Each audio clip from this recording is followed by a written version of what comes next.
na wučerstvo so v usmjerih, kaž moja sotra Angela. Moja sotra je to potom v Bajerski zdokonjała, je tam studovala. A ja ostach tu, a dziś do cyrkwinskiej służby. A bych se wukupowała na hudžbu.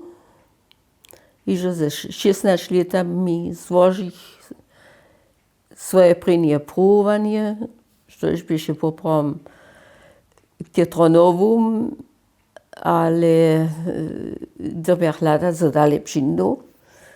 Dziś potem do Erfurta, do Jarobroda. Myśmy wtedy Erfurt woprawdzie stajny Jarobrod mianowali, ze serbskim mianom poprawem.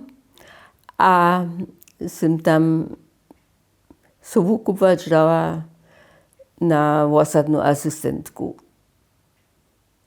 To by się poprawem wtedy jenoż z tym zaručene, że może nabožinu podawać, aby osadziwać. Wtedy jeszcze nie było żadne teologisko-filozoficzne studii możne, ale jenoż na seminary.